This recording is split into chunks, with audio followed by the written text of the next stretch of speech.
Hi friends, के unique classes में आपका स्वागत है। आज हम लाइट का अगला क्लास लेके आए हैं। हम आपसे एक वादा किए थे कि हम आपको इमेज बना के दिखाएंगे। यानी कोई वस्तु अगर इन्फिनिटी पर है यानी अनंत पर है तब क्या बनेगा, उसके बाद अनंत और सेंटर ऑफ कर्वेचर के बीच में है तो क्या बनेगा, सेंटर ऑफ कर्वेचर और फोकस के बीच में है तब क्या बनेगा, फोकस और पोल के बीच में है तो क्या बनेगा। तो आइए आइए हम इसके उसको बारी बारी से देखते हैं। सबसे पहले हम कुछ चीजें आपको जानना है। क्या जानना है? जैसे कोई भी लेंस हो, स्फेरिकल मिरर की बात कर, लेंस की बात नहीं कर रहा, स्फेरिकल मिरर की बात कर रहा है।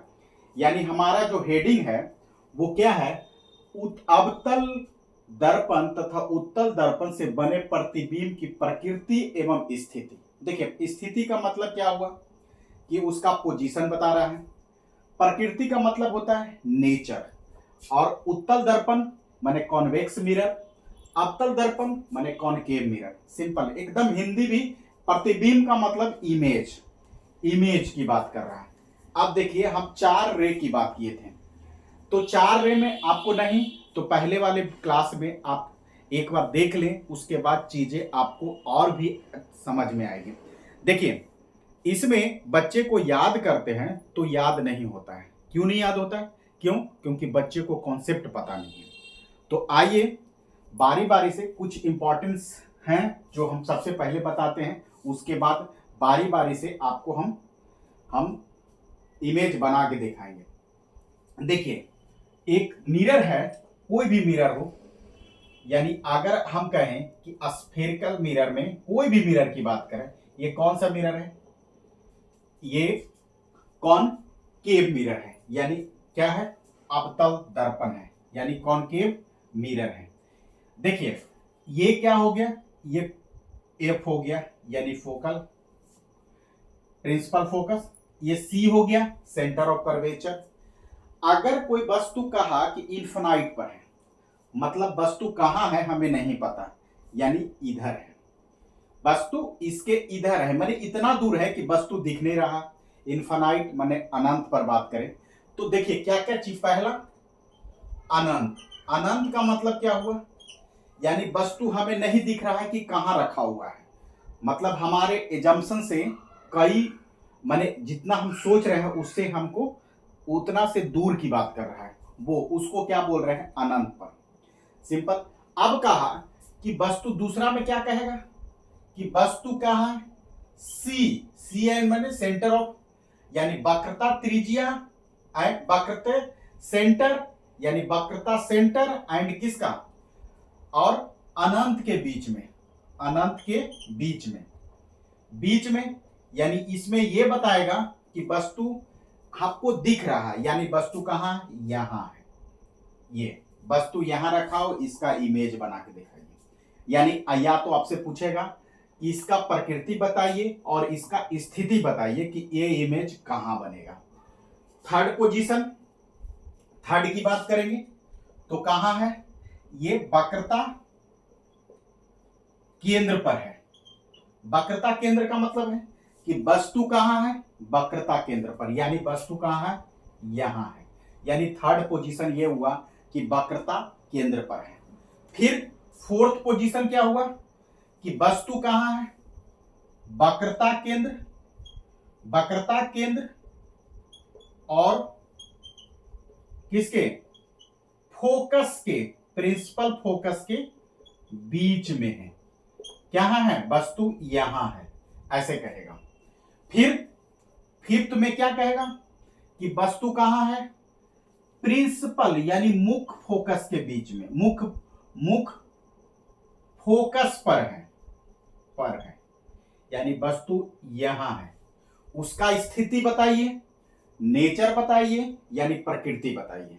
फिर 6 की बात करें तो वस्तु क्या है, इसको पी अगर बोले, यानी ध्रुव और फोकस के बीच में है, फोकस के बीच में है, यानी वस्तु कहां है, 6, यानी वस्तु प्रिंसिपल फोकस यानी इसके और पोल, पोल मतलब ध्रुव के बीच में है। यानी हम देखिए हम कितने स्थिति की बात किए, 6 स्थिति की। छठा, पहला वस्तु अनंत पर है यानी वस्तु हमें नहीं दिख रहा है। दूसरा सी यानी सेंटर ऑफ कर्वेचर एंड अनंत के बीच में यानी वस्तु दिख रहा है। तीसरा सेंटर ऑफ कर्वेचर यानी वक्रता केंद्र पर है। चौथा वक्रता केंद्र और फोकस के बीच में है। और पांचवा मुख्य फोकस यानी प्रिंसिपल फोकस पर है। और छठा ध्रुव और फोकस के बीच में है। हम ये क्यों बता रहे हैं? आपको कम से कम इतना पता होना चाहिए कि वस्तु को कहां रखेंगे तब हमें किस टाइप का इमेज बनेगा। तो सबसे पहले वस्तु की स्थिति को बताएं। अब देखिए बारी बारी से पहला बताएंगे कि अनंत पर अगर वस्तु रहेगा तो वस्तु कैसा बनेगा, यानी नेचर और प्रकृति की बात करेंगे। तो आइए सबसे पहले ये 6 स्थिति में हम बना के दिखाते हैं। चलिए अब देखिए ये क्या है। सबसे पहले हम किसकी बात करेंगे? कॉनकेव मिरर यानी अवतल दर्पण। हम अवतल दर्पण पर बारी बारी से आएंगे। अवतल दर्पण पर आएंगे, उसके बाद उत्तल दर्पण पर आएंगे। पहला स्थिति कहां है? वस्तु कहां पर है? अनंत पर। अब जब वस्तु अनंत पर है तो मतलब वस्तु नहीं दिख रहा है, यानी ये क्या हो गया? सी हो गया। ये क्या हो गया? एफ हो गया। हम 4 रे बताए थे। एक बहुत ही इंपॉर्टेंट कि कोई भी इमेज बनाने के लिए कोई भी 2 रे की आवश्यकता होती है। यानी 4 रे में अगर हम 2 रे का बात करें तो हमें क्या मिलेगा? उस वस्तु का इमेज मिलेगा। यानी जहां मीट करेगा, इंटरसेक्ट करेगा, यानी प्रतिच्छेद करेगा, उस जगह पर वस्तु का इमेज बनेगा। अगर रियल तो वस्तु वास्तविक में प्रतिच्छेद करेगा। वर्चुअल माने इमेजिनरी मतलब वस्तु आभासी रूप से प्रतिच्छेद करेगा। यानी सभी पर बात करेंगे। तो सबसे पहली बात करें कि वस्तु अगर अनंत पर है तो हमें वस्तु नहीं दिख रही है। इसका मतलब क्या हुआ कि अगर कोई रे पैरेलल आ रहा है, तो पहला रे की बात कर रहे हैं कि अगर कोई रे प्रिंसिपल एक्सिस के पैरेलल आ रहा है तो क्या होगा? वो after the reflection it passes through the principal focus. Simple. दूसरा रे उसी प्रकार का है, यानी कोई वस्तु है, यानी वस्तु तो दिख नहीं रही है, तो यानी कोई रे है जो प्रिंसिपल एक्सिस के पैरेलल आएगा और क्या होगा? After the reflection it passes through the, यानी रियल में दोनों रे कहां कट किया? तो बोलेंगे सर ये प्रिंसिपल फोकस पर कट किया। तो इसका वस्तु का स्थिति बताते हैं प्रकृति, यानी हम प्रतिबिंब यहां लिख रहे हैं प्रतिबिंब। ये वस्तु की स्थिति है अनंत पर। दूसरा प्रतिबिंब, देखिए वस्तु कैसा है? रियल है, मतलब वास्तविक है। रियल यानी वास्तविक। ठीक है भाई। दूसरा कहां पर है? फोकस पर। यानी वस्तु अगर अनंत पर है तो वस्तु का इमेज कहां बनेगा? इमेज, प्रतिबिंब माने इमेज कहां बनेगा? फोकस पर, यानी फोकस पर। अब बताइए कैसा? अगर रियल है तो क्या बताए थे? उल्टा होगा।